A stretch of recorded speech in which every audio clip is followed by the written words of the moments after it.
Selamat pagi, salam sejahtera bagi kita semua. Om Swastiastu, Namo Buddhaya, salam kebajikan. Yang saya hormati Ketua dan pimpinan lembaga negara,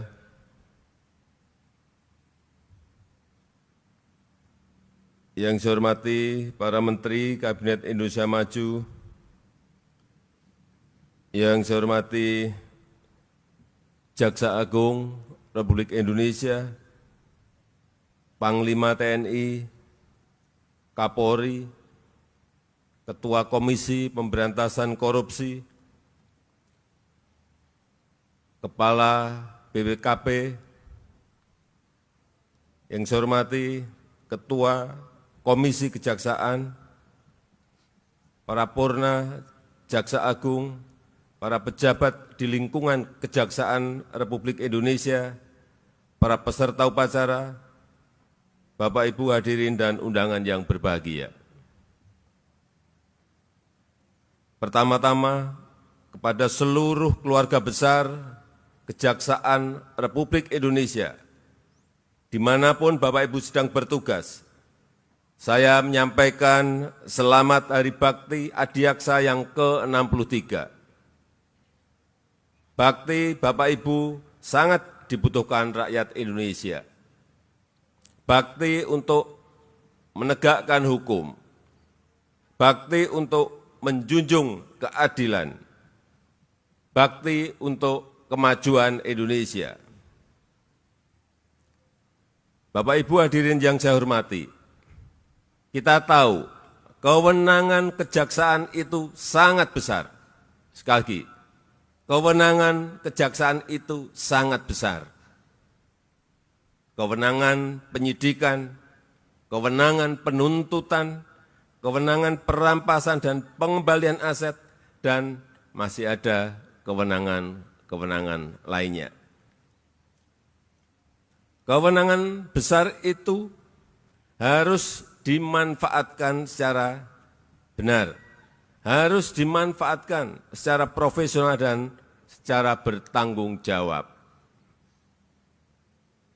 Saya senang trust terhadap kejaksaan, kepercayaan publik terhadap kejaksaan terus meningkat. Merujuk pada salah satu lembaga survei di Agustus tahun 2022, tingkat kepercayaan publik terhadap kejaksaan sebesar 75,3%. Itu tahun 2022 bulan Agustus. Sekarang di Juli 2023, tingkat kepercayaan publik terhadap kejaksaan mencapai 81,2%.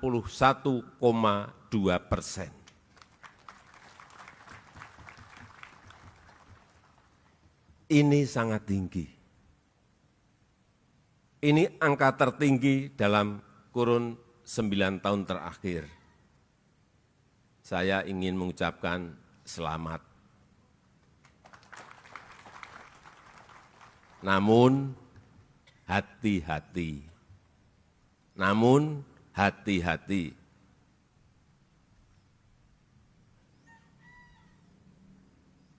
Mempertahankan, meningkatkan kepercayaan masyarakat itu tidak gampang. Jangan cepat berpuas diri. Kepercayaan masyarakat ini harus dipertahankan. Kepercayaan masyarakat ini harus ditingkatkan. Dan kepercayaan publik ini harus dipertahankan serta diperbaiki dengan kinerja yang semakin baik, dengan kerja-kerja yang sistematis dan terlembaga, dengan melakukan transformasi yang terencana, yang komprehensif dari pusat sampai ke daerah. Aparat yang bersih dan akuntabel itu wajib. Perbaiki terus akuntabilitas aparat dan perbaiki terus pelayanan kepada masyarakat. Jangan ada lagi aparat kejaksaan.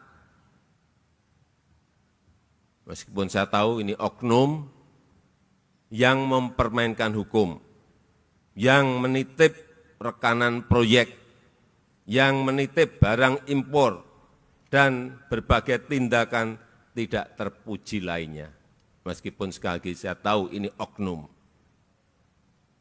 Dan pesan saya ini juga bukan hanya berlaku untuk aparat kejaksaan, tetapi untuk semua aparat penegak hukum kita, termasuk Polri, KPK, termasuk pula pengawas dan auditor baik di tingkat pusat maupun di daerah.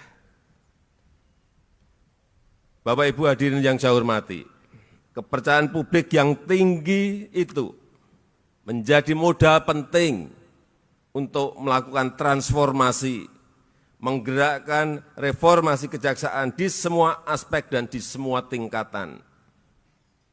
Tingkatkan kualitas SDM melalui perekrutan jaksa yang selektif, melalui pelatihan yang intensif. Tingkatkan standar etika, profesionalisme, dan integritas jaksa. Tingkatkan terus efektivitas kerja, optimalkan pemanfaatan teknologi informasi, permudah akses masyarakat pada pelayanan hukum, tingkatkan keterbukaan informasi, serta responsif menangani laporan-laporan masyarakat. Peran jaksa sebagai pengacara negara juga sangat penting untuk melindungi kepentingan negara, mencegah penyalahgunaan keuangan negara, mempertahankan dan mengembalikan aset negara termasuk menyelesaikan sengketa tanah negara dan sengketa perdagangan internasional. Untuk itu saya mengapresiasi langkah kejaksaan dalam pengembalian kerugian negara yang cukup signifikan dalam beberapa tahun terakhir ini. Saya mengapresiasi kerja keras dan kinerja kejaksaan ini, dan saya berharap kejaksaan mampu terus meningkatkan kinerjanya dan mampu memperoleh kepercayaan masyarakat yang semakin tinggi. Sekali lagi, selamat bakti adiaksa, selamat menegakkan hukum, selamat menjunjung tinggi keadilan, selamat berjuang untuk kepentingan rakyat dan negara. Dirgahayu Kejaksaan Republik Indonesia. Terima kasih. Wassalamualaikum warahmatullahi wabarakatuh.